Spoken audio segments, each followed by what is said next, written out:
Tooth extraction के बाद आपको क्या करना चाहिए, क्या नहीं करना चाहिए, क्या खाना चाहिए, क्या नहीं खाना चाहिए, अगले 24 घंटों में क्या करना चाहिए और अगले 4-5 दिनों में क्या करना चाहिए, जो कि एक उसकी हीलिंग के लिए बहुत इंपॉर्टेंट रोल प्ले करते हैं, उसके बारे में बात करना है।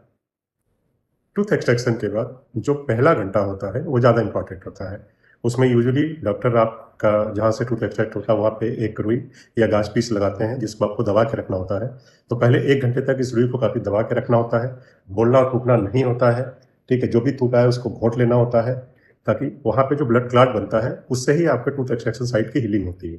तो पहले घंटे में आपको रुई को दबा के रखना है, बोलना नहीं है, थूकना नहीं है, जो थूक आता है उसको निगल लेना है। टूथ एक्सट्रैक्शन के बाद लगभग 45 मिनट से 60 मिनट हो जाए या 1 घंटा बीत जाए, उसके बाद जो गाज पीस या रुई आपके डेंटिस्ट ने वहाँ पे दबा के रखने के लिए दिया था उसको हटा के धीरे से एक बार सादा पानी से या नॉर्मल पानी से मुंह को धीरे से साफ कर लेना है या स्विच कर लेना, बहुत जोर से कुल्ला नहीं करना है।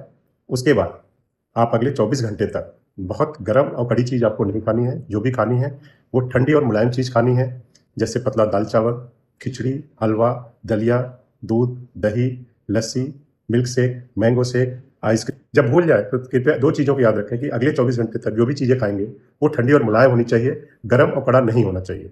ठंडी मुलायम चीज़ों में 1-2 चीज़ों को अवॉइड करना होता है, जैसे जो एरेटेड ड्रिंक होते हैं, जो जिसमें एफर्वेसेंस निकलते हैं, कोलाज वगैरह, वो नहीं लेना चाहिए क्योंकि उनकी एफर्वेसेंस की वजह से आपका क्लॉट डिस्टर्ब हो सकता है और आपकी हीलिंग में प्रॉब्लम आ सकती है।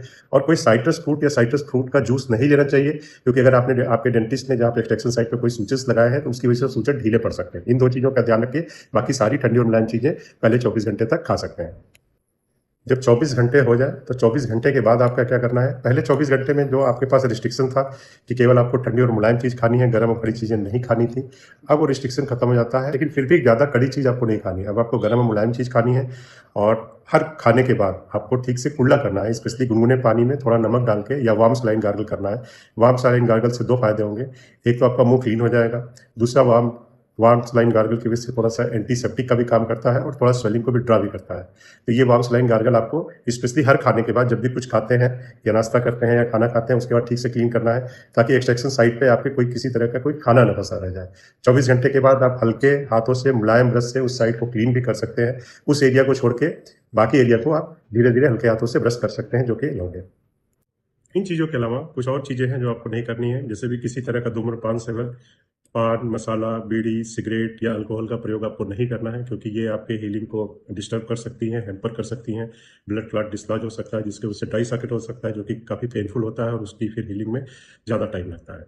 टूथ एक्सट्रैक्शन के बाद यूजुअली क्या होता है कि थोड़े समय तक पेन या भारीपन, जो कि लोकल एनेस्थीसिया दिया होता है, उसका असर रहता है, जिसकी वजह से आपको भारीपन लग सकता है।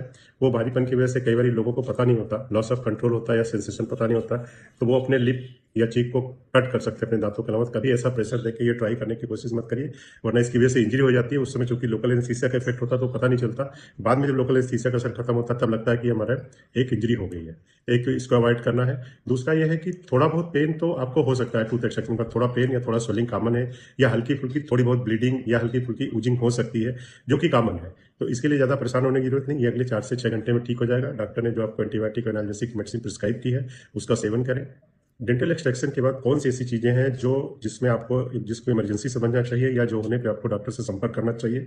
उन चीज़ों में आता है कि अगर पहले 24 घंटे के बाद अत्यधिक आपको पेन हो रहा है या ब्लीडिंग हो रही है या बहुत ज़्यादा स्वेलिंग हो गई है जो कि नहीं ठीक हो रही है, तो इस कंडीशन में आप अपने डॉक्टर से संपर्क करें।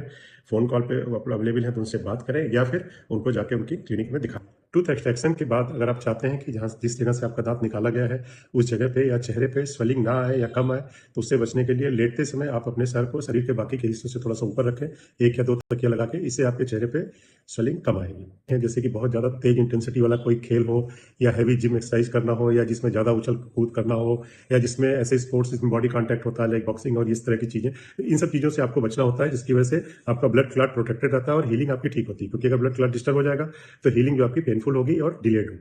और इन सारे प्रिकॉशन के अलावा 1-2 प्रिकॉशन और भी रखने होते हैं, जैसे एक्सट्रैक्शन के साइड पे कई बारी सिर्फ क्यूरियोसिटी की वजह से आप उंगली या जीभ लगा के देखते हैं, तो ये बिल्कुल मत करिए, क्योंकि उंगली लगाने से या जीभ लगाने से आपका क्लॉट डिस्टर्ब हो सकता है, वहाँ पे इन्फेक्शन हो सकता है और आपकी हीलिंग की प्रक्रिया जो है वो डिलेड हो सकती है और हीलिंग साइड आपका अफेक्टेड भी हो सकता है और पेन भी हो सकता है।